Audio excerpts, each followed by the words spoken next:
जय गुरुजी अनंतम अनंतम शुक्राना गुरुजी। जय गुरुजी संगत जी। सारी संगत को जय गुरुजी। अगर आप पहली बार आए हैं तो चैनल को सब्सक्राइब जरूर करें ताकि आप कोई सत्संग मिस न कर सकें। चलिए शुरू करते हैं गुरुजी मंत्र जाप से। ओम नमः शिवाय। शिव जी सदा सहाय। ओम नमः शिवाय। गुरु जी सदा सहाय। भारत में कई संत महात्मा हुए हैं जो संसार को अध्यात्म से जोड़ने का कार्य करते हैं। इन्हीं में से एक हैं दिल्ली के छतरपुर वाले गुरुजी, जो मानवता को आशीर्वाद देने और जागृत करने के लिए पृथ्वी पर आए थे। 7 जुलाई 1954 को पंजाब के मलेरकोटला के दुगरी गांव में उनका जन्म हुआ था।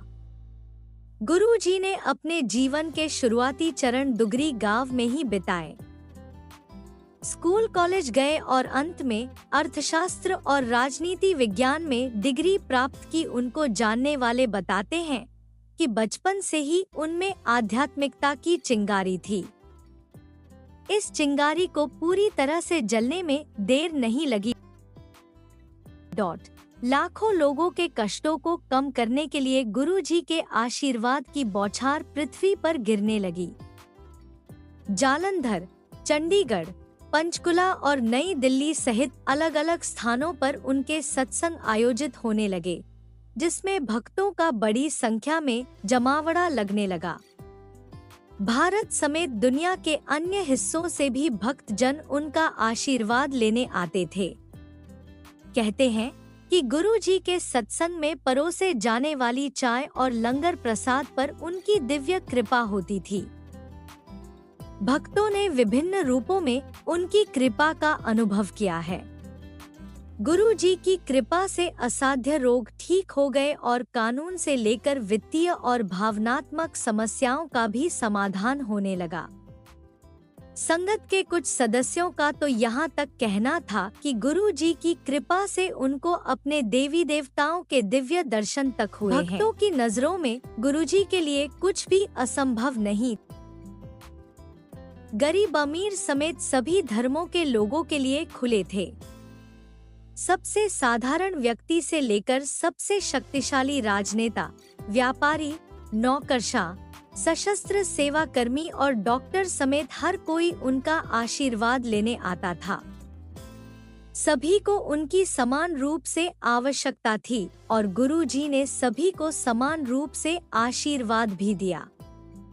उनके समीप बैठने वाले या उनके चरण स्पर्श करने वालों को भी उतना ही लाभ होता था जितना दुनिया भर में कहीं भी उनकी प्रार्थना करने वालों को होता था। जो सबसे ज्यादा मायने रखता था वह था भक्तों का पूर्ण समर्पण और गुरुजी पर बिना शर्त विश्वास। गुरुजी के चारों ओर दिव्य सुगंध रहती थी, मानो गुलाब के फूल खिले हो। गुरुजी ने कभी किसी से कुछ भी अपेक्षा नहीं की और नहीं कुछ लिया। वह हमेशा कल्याणकर्ता के रूप में जग कल्याण करते रहे। उन्होंने एक बार बताया था कि उनका आशीर्वाद केवल इस जीवन के लिए नहीं है, हमेशा के लिए है। गुरुजी ने कभी भी कोई उपदेश नहीं दिया या कोई अनुष्ठान निर्धारित नहीं किया, फिर भी उनका संदेश भक्तों तक पहुंच गया। गुरुजी ने 31 मई 2007 को महासमाधि ले ली। उनका कोई उत्तराधिकारी नहीं है। अपने जीवन काल में उनका जोर केवल इस बात पर था कि भक्त हमेशा प्रार्थना और ध्यान के माध्यम से उनके साथ सीधे जुड़े। गुरुजी का एक मंदिर है जिसे बड़े मंदिर के नाम से जाना जाता है, जो दक्षिणी दिल्ली में स्थित है। आज जब गुरुजी अपने नश्वर रूप में नहीं है, तो भी उनके आशीर्वाद चमत्कार कर रहे हैं। उनकी कृपा उन लोगों पर समान रूप से पड़ रही है जो अपने जीवन काल में उनसे कभी नहीं मिले।